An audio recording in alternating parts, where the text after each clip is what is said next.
Hello friends, welcome to MS maths. So vector calculus BSc first year के लिए हम बात करेंगे एमएस मैथ्स यूट्यूब चैनल पे curl of a vector. So इससे पहले मैं आपको बता देना चाहूंगा कि हमने हमारे प्लेलिस्ट में बीएससी फर्स्ट ईयर के लिए अभी तक के सारे टॉपिक जो है वो अपलोड किए गए हैं।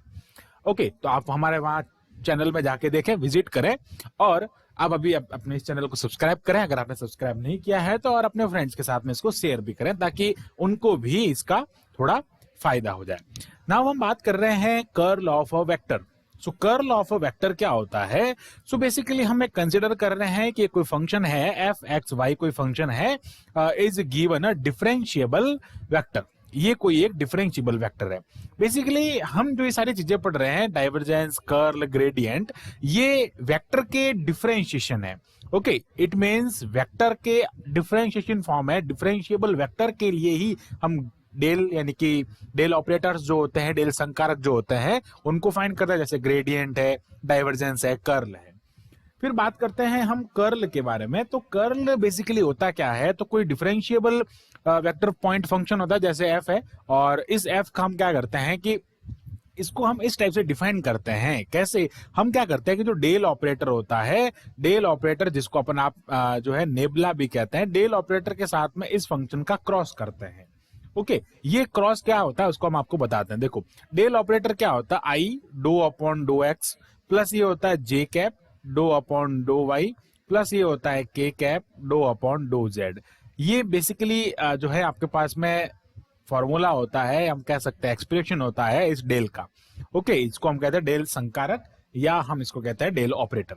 ओके, फिर बात करते हैं हम एफ का जो है इसके साथ में क्या कराता है? क्रॉस मल्टीप्लिकेशन कराते हैं। तो जब हम एफ का क्रॉस मल्टीप्लिकेशन कराते हैं तो डेल क्रॉस एफ, इस डेल क्रॉस एफ को ही हम क्या कहते हैं?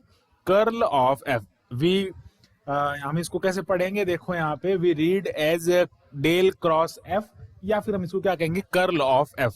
ओके, तो यही बेसिकली कर्ल है, इसी को ही हम क्या पढ़ते हैं? डेल क्रॉस एफ पढ़ते हैं। डाइवर्जेंस में डॉट होता है, डॉट प्रोडक्ट होता है, जो स्केलर प्रोडक्ट भी कहते हैं, और इसको हम वेक्टर प्रोडक्ट या क्रॉस प्रोडक्ट कहते हैं।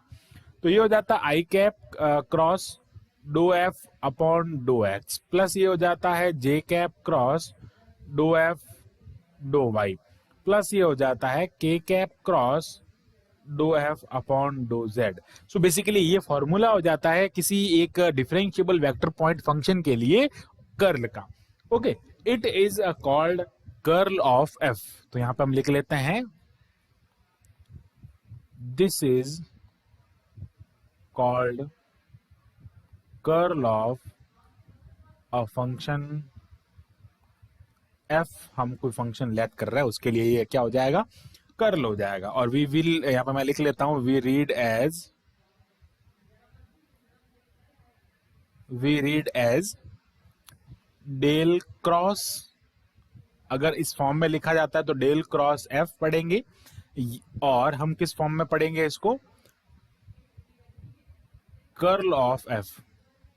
ओके, तो ये बेसिकली क्या हो जाएगा? इसका फॉर्मेट हो जाएगा। कर्ल को आप कैसे लिखते हैं आपको बता देता हूं। कर्ल को हिंदी में जो है वो कुंतल कहते हैं, बट आपको इतना डीपली नहीं जाना है। आपको नॉर्मली कर्ल को हिंदी में भी कर्ल कहना, बट इसको जो है हम एक हिंदी मीनिंग के फॉर्म में याद रखना चाहें तो इसको कुंतल कहते हैं। ओके, फिर बात करते हैं हम यहाँ पे इररोटेशनल वेक्टर की। इररोटेशनल वेक्टर जो होता है इसको हम कहते हैं आघूर्णी, हाँ, अनाघूर्णी सदिश जो होता है, ये घूर्णित सदिश होता है, एक अनाघूर्णित सदिश होता है। इसका मीनिंग होता है कि कर्ल का वैल्यू 0 जब हो जाती है एट दैट फंक्शन, कर्ल, उस फंक्शन के लिए कर्ल की वैल्यू 0 हो जाती है ना, तो उसको हम क्या कह देते हैं? It's said to be a irrotational function. It means, मैं यहां पे लिख रहा हूं तो आप देखें, इफ कर्ल ऑफ एफ, और हम कैसे लिख सकते हैं इसको? कर्ल एफ लिख देते हैं, या फिर कर्ल ऑफ एफ लिखें, या इससे अच्छा कर्ल एफ लिख सकते हैं। इसी को हम क्या कहते हैं? Del cross F is equal to 0। So ये जो है it is defined as irrotational. तो यहां पे मैं लिख लेता हूं, दिस इज कॉल्ड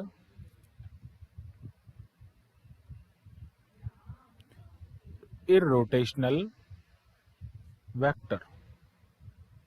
ओके, तो देखें यहां पे, if del cross f is equal to 0, then the vector is said to be a irrotational vector, इसको हम कहते हैं अनाघूर्णी सदिश। सो आई होप आपको ये जो दोनों टॉपिक हैं कर्ल का और जो है अनाघूर्णी या इरोटेशनल वेक्टर का टॉपिक समझ में आया होगा। फिर बात कर लेते हैं हम एक बार आपको इसका डाइवर्जेंस, इसके हम कंपैरिजन करवाते हैं। तो डाइवर्जेंस में क्या होता है, डॉट प्रोडक्ट होता है। डाइवर्जेंस में क्या होता है, इसी का डॉट प्रोडक्ट होता है और वहां पे होता है सोलेनोइडल वेक्टर। क्या होता है solenoidal vector? Solenoid is a Greek language word meaning having the tube, उसका मीनिंग जो होता है वो ट्यूब होता है। तो डाइवर्जेंस के लिए एक अलग से टॉपिक साथ में आता है, उसको हम कहते हैं सोलेनोइडल वेक्टर, जहां पे डाइवर्जेंस की वैल्यू 0 होती है। एंड कर्ल के लिए जो टॉपिक आता है for the topic for a curl, when curl of any function is 0 is said to be a irrational vector. So thanks for watching this video. Keep watching MS Maths and subscribe the channel MS Maths.